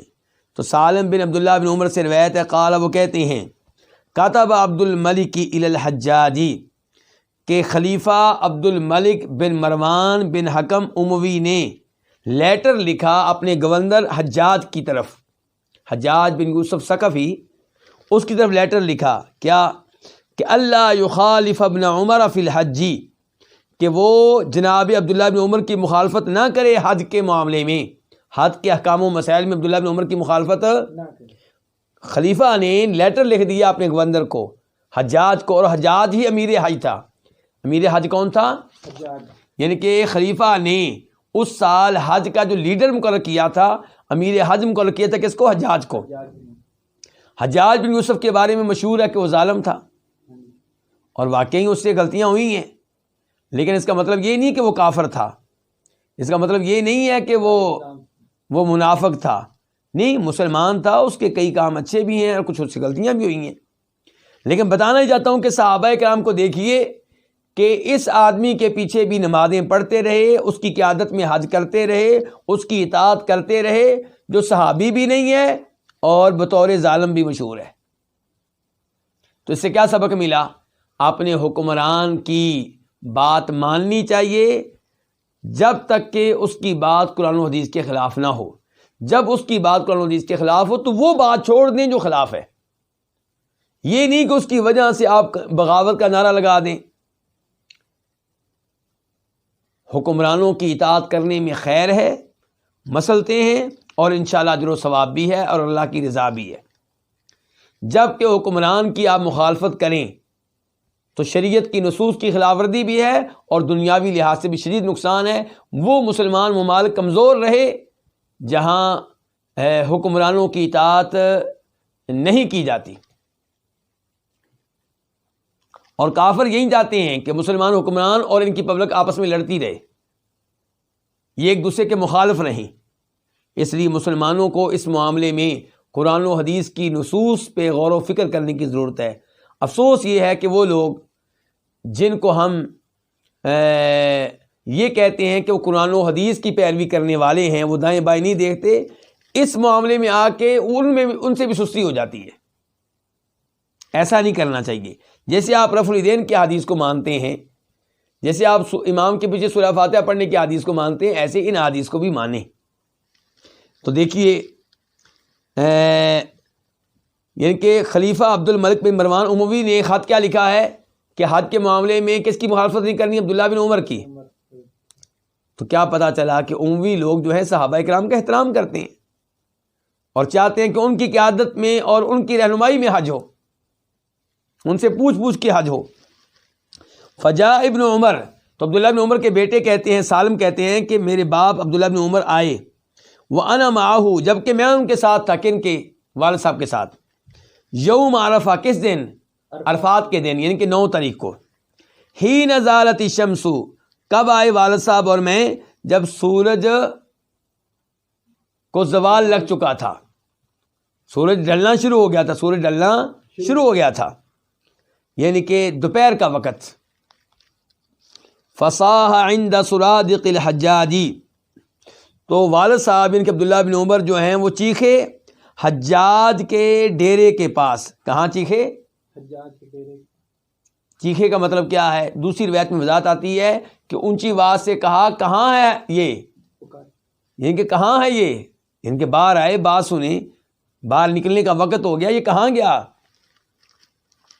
فخرج، تو حجاج نکلا، اپنے ڈیرے سے باہر نکلا، جو ڈیرا اس نے وہاں عارضی طور پہ کیمپ کر رکھا تھا، اس سے باہر نکلا۔ وعلیہ ملحفۃ معصفرہ، اور اس پہ چادر تھی، ملحفہ بڑی چادر کو کہتے ہیں، اس پہ چادر تھی، معصفرہ، کسم بوٹی کے رنگ میں رنگی ہوئی، کسم میں رنگی ہوئی۔ معصفرہ یہ اسفر سے ہے، اسفر اس بوٹی کو کہتے ہیں جو زرد رنگ کی ہوتی ہے، جس میں کپڑے کو آپ رنگین کریں گے تو کپڑے کا رنگ کیا ہو جائے گا؟ رنگین ہو جائے گا، زرد ہو جائے گا، وہ زرد رنگ کی ہوتی ہے۔ وعلیہ ملحفۃ معصفرہ، تو حجاج پہ چادر تھی کسم میں رنگی ہوئی۔ فقال، تو وہ کہنے لگا، کون؟ حجاج، ما لک یا ابا عبد الرحمن، کیا ہوا آپ کو اے ابو عبد الرحمن؟ ابو عبد الرحمن کس کا نام ہے؟ عبداللہ بن عمر کی کنیت ہے، یعنی کہ عبد الرحمن کے بابا، عبد الرحمن کے ابا، کیا ہوا؟ کیوں آپ نے مجھے بلایا ہے؟ کیوں آواز دے رہے تھے؟ فقال، تو کہنے لگے، کون؟ عبداللہ بن عمر، الرواح ان کنت ترید سنہ، نکلو، چلیں اگر تم سنت چاہتے ہو، اگر اللہ کے رسول کا طریقہ چاہتے ہو تو یہ نکلنے کا وقت ہو گیا، نکلو اب، کیوں اندر بیٹھے ہوئے خیمے میں ابھی تک؟ الرواح، نکلو، ان کنت ترید سنہ، اگر کیا چاہتے ہو؟ سنت چاہتے ہو نبی علیہ السلام کی۔ قال حادثہ، حجاج نے کہا اس وقت میں، یعنی کہ دن کے اس گرمی میں، اس عین دوپہر کے وقت؟ قال نعم، کہا ہاں بالکل۔ قال، تو اس نے کہا، کس نے؟ حجاج نے، فانظرنی حتی افید علی رأسی، تو آپ مجھے مہلت دیں یہاں تک کہ میں اپنے سر پہ پانی بہا لوں، یعنی کہ میں غسل کر لوں۔ گرمی میں باہر نکلنا ہے تو تھوڑا سا میں غسل کر لوں، تو مجھے مہلت دیں۔ مہلت کون مانگ رہا ہے؟ حجاج، یعنی کہ اپنے آپ کو فرما بردار ظاہر کر رہا ہے، کس کا؟ عبداللہ بن عمر کا۔ تو کہا مجھے مہلت دیں یہاں تک کہ میں اپنے سر پہ پانی ڈال لوں، ثم اخرج، پھر میں نکلتا ہوں۔ فنازل، عبداللہ بن عمر اتر پڑے، کس سے؟ اپنی سواری سے، حجاج کے انتظار میں سواری سے نیچے اتر پڑے۔ حتی خرج الحجاج، یہاں تک کہ حجاج نکلا، اپنے ڈیرے سے باہر نکلا۔ فسارا، تو وہ چلنے لگا، بینی و بین ابی، سالم کہتے ہیں وہ چلنے لگا میرے اور میرے والد صاحب کے درمیان، یعنی ایک طرف ابا جی ہو گیا، ایک طرف میں ہو گیا، درمیان میں وہ ہے۔ فقلت، میں نے کہا، ان کنت ترید سنہ فاقصر الخطبہ، اگر تم سنت چاہتے ہو، بار بار حدیث کا نام لیا جا رہا ہے، اللہ کے رسول کی سنت چاہتے ہو، تو حجاج پھر حدیث سنت چاہتا تھا کہ نہیں چاہتا تھا؟ اسی لیے تو عبداللہ بن عمر کی پیروی کر رہا ہے اس معاملے میں۔ اگر تم سنت چاہتے ہو فاقصر الخطبہ، خطبے کو کیا کر دو؟ ہلکا کر دو۔ خطبے کو کیا کرنا؟ ہلکا رکھنا۔ وعجل الوقوف، اور وقوف میں جلدی کرنا، یعنی کہ ابھی تم خطبہ دو گے تو خطبہ اتنا لمبا نہ کر دینا کہ وقوف کے لیے ٹائم کم رہ جائے، خطبہ ہلکا رکھنا تاکہ خطبے کے فوراً بعد وقوف شروع ہو سکے، میدان عرفات میں ذکر شروع ہو سکے، دعائیں شروع ہو سکیں، عبادت کا موقع مل سکے۔ تو کہا اگر تم سنت چاہتے ہو تو خطبہ ہلکا رکھنا، وعجل الوقوف، اور وقوف میں کیا کرنا؟ جلدی کرنا۔ فجعل ينظر الى عبد اللہ، تو وہ دیکھنے لگا عبداللہ کی طرف، یعنی کہ میرے والد صاحب کی طرف، عبداللہ بن عمر کی طرف، یعنی کہ سوالیہ انداز میں کہ یہ کیا کہہ رہے ہیں، صحیح کہہ رہے ہیں۔ فلما رأى ذلك عبد اللہ، تو جب یہ دیکھا عبداللہ نے، یعنی کہ میرے والد صاحب نے دیکھا کہ یہ حجاج میری طرف دیکھ رہا ہے، والد صاحب کی طرف دیکھ رہا ہے، قال، تو ابا جی نے کہا صدقہ، سالم نے ٹھیک کہا ہے، سچ کہا ہے، ایسے ہی کرنا۔ تو اس حدیث سے کئی مسائل معلوم ہوئے، اور ایک یہی معلوم ہوا کہ دیکھیے صحابہ کرام تابعین کس قدر اپنے حکمرانوں کی بات ماننے والے تھے، اور حکمران کون ہے؟ جس کو دنیا فاسق کہتی ہے، جس کو دنیا ظالم کہتی ہے، جو صحابی نہیں ہے۔ عبداللہ بن عمر کتنے بڑے صحابی ہیں، سالم ان کے بیٹے کتنے بڑے تابعی ہیں، کتنے بڑے امام اور عالم دین ہیں۔ تو اس لیے علماء کو بھی چاہیے، نیک لوگوں کو بھی چاہیے، برے لوگوں کو بھی چاہیے، اپنے مسلمان حکمران کی اطاعت کریں، اس کی بات مانیں، جو اس کا آرڈر قرآن و حدیث کے خلاف ہے اس آرڈر کو رہنے دیں، باقی آرڈر مانیں۔ اور اگر بادشاہ ایک غلط آرڈر دیتا ہے تو اس کی وجہ سے بغاوت کا علم بلند کر دینا، ملک میں بم دھماکے کرنا، پولیس اور فوج سے لڑنا، یہ سب کچھ غلط ہے، درست نہیں ہے، اور اس کی وجہ سے مسلمانوں کو بہت نقصان ہوا ہے اور کئی ایک ممالک میں ہوا ہے۔